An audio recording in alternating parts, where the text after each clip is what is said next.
Charles, Carl. Hey, congratulations on the sixth reel. Very hilarious film. Oh, Thank you got to see it. Oh, good. I did. It's very funny. I wasn't sure what I was actually expecting, but it's a great homage to Hollywood films of the past, and how you guys actually handled this. So this is terrific. Oh, thank you. Well, we wanted to do. We both really love you know, the comedy caper movies. You don't see them much anymore, and they're particularly we have a fondness for the ones in the British films in the 50s and early 60s. Where a bunch of eccentric people run around like crazy, all conniving to get steal something, and hijinks ensue. One of our favorite movies is called Make Mine Make, Harry Thomas film from was that like 1962, Charles? Something like that. Well, how about this? What what actually sparked the idea for this movie in the first place? Well, I guess I'll start. It started out Carl and I did a play that was quite successful in New York called The Divine Sister, and we kept hoping that we could make a movie of The Divine Sister, and we were so desperate that we convinced ourselves that it could be made for nothing. And of course, it's a musical, takes period, takes place in a school. You need 400 extras, and now you take it from here, Carl.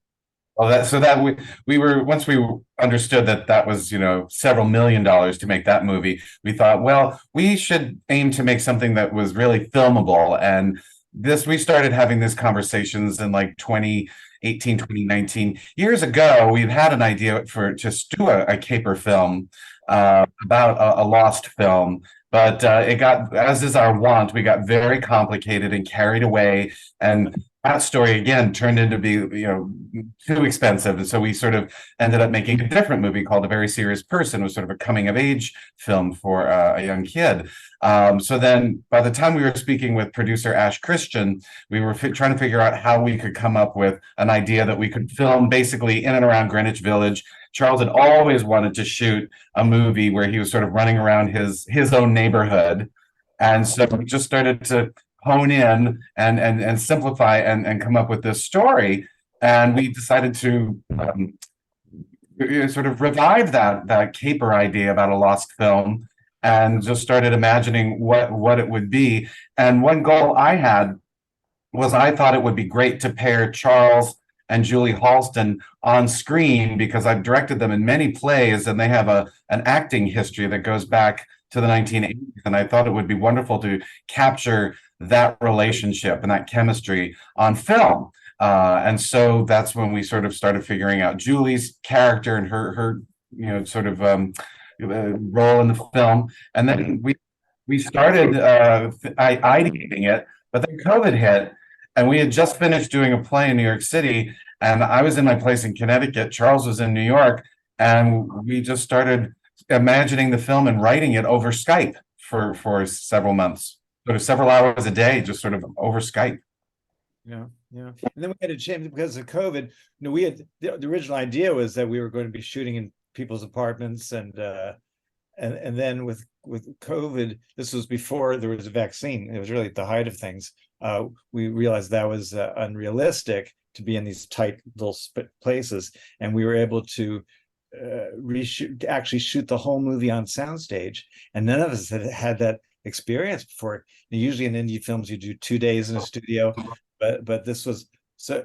And so our production designer, Dara Wishengrad, she created these two full apartments in soundstage. It was so cool. We felt like we were, shooting at MGM in 1935. It was a wonderful experience. You know what? It was funny because I if you ask me, I wouldn't guess it was on the soundstage. I actually but it did feel like theater though. It did feel like it was this movie worked out like a play with all the cast and the dialogue with and I didn't realize both of you had this type of background before. Yeah, it's, they're very verbal people. Are we call them the coven? We sort of we wanted to do a caper film where our sort of film aficionados who are really obsessive were sort of just as obsessive as the devil worshippers in Rosemary's Baby. So we sort of put those two sort of concepts together. But and we ended up with a cast of really wonderful actors who are not only film actors but also theater actors as well. Yeah, because of COVID, all the Broadway shows are closed. So we had our pick of Broadway to be in this movie because they were all so bored. Now, Charles, tell us about taking the main starring role into this project. I guess it was an easy fit to get into this character and role. Well, I'm always playing the protagonist in everything I do for the most part. So that was always the idea that it was going to star Julie and I. Yeah, that it was. I write these parts for myself. Yeah. Well, could you explain how you guys handle the comedy? And I want to say very eccentric characters in this film. I mean, everyone's unique. Everyone's notable through in this film. Well, they're sort of based on types that we've come across in this world, in the theater, and then sort of in film. There are collectors, there are sort of obsessive people, and we've sort of some of them, and so they're, you sort of imagine them from, just from observing in some ways, and then sort of, our imaginations take over. But yeah, we just sort of like the accuracy of the detail of each person and each character. Just we could really see those people. When you say, Charles? Yeah, I mean, you're so right. A number of the characters were a bit based on people we'd observed in that world. Yeah. So when you're doing a film like this, how did you actually handle the comedy? Is it like strictly on script, or you kind of give them a little bit of leeway with a little bit of improv? Very, very, very much according to the script. Charles is a writer, a comic writer too. So it's all really there on the page. And these actors that we have are so skilled that they knew where the jokes were and what the rhythms were. And maybe occasionally you'd sort of point out a rhythm or, keeping energy up or that sort of thing, or making sense of something. But by and large, I found that our actors really took the script and ran with it. But we also shot this in 18 days. So we really didn't have a lot of time for improv. We really had to get the shots. Yeah. We wouldn't have, on the other hand, Tim Daly, who has prominent role in the movie, is very, very intelligent guy, and he had some really good ideas on his character and to make it more interesting for him to play, and it really helped the movie. And you always get a little nervous when an actor, particularly a star, has ideas and you don't want them to feel disrespected, and so you just pray it's a good idea that you don't have to shoot down. And he's very smart, and so all of his ideas were really good and made the script better. So we heaved a sigh of relief on that one. Yeah, and Charles and Julie have a sort of a chemistry that goes back many years. So really they fall into their rhythms naturally and play off each other beautifully. And then, somebody like Margaret Cho, just bringing her sort of deadpan, sort of comic energy to it was just perfect and wonderful. So you sort of just utilize what they bring to the table, and it informed the humor of each scene. Yeah. I was going to ask, was it Tim Daly's idea to do the British accent, or did you guys have to convince him? That's one of his excellent ideas. The part was I have to say, the part was a bit underwritten when we gave it to him, and he came up with the British idea, and it really helped, because he's a bit mysterious. You don't know, is the character really British, or is he just a big phony? we sort of like added that into the script just in case his, and he loved it because he's like, well, if my accent isn't exactly perfect, it's kind of great if there's a question of like whether he's British or putting on the accent. So, we made that part of the script and he just loved that. He thought that was really hilarious.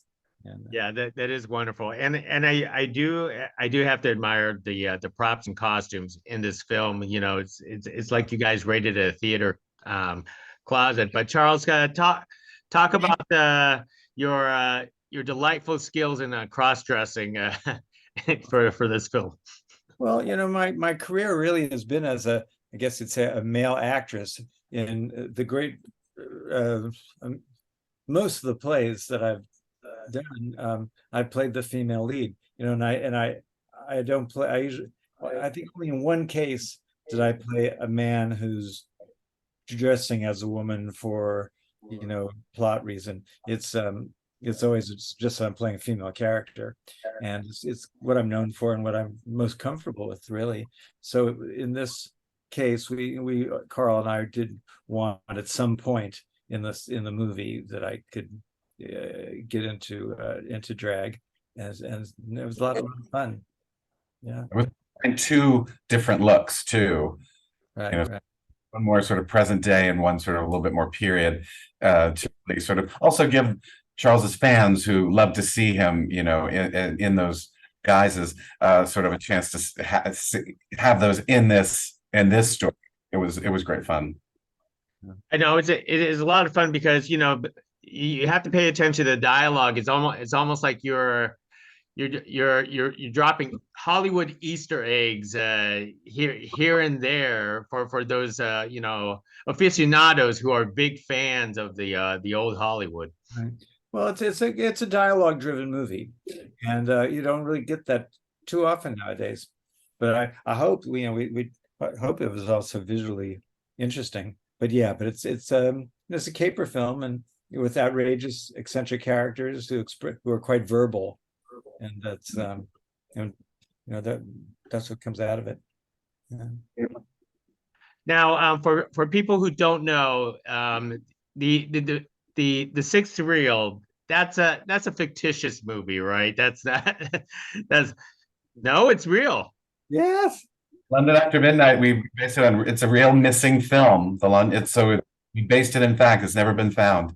So it's all sort of based in truth, and we just sort of build our story around it. Yeah.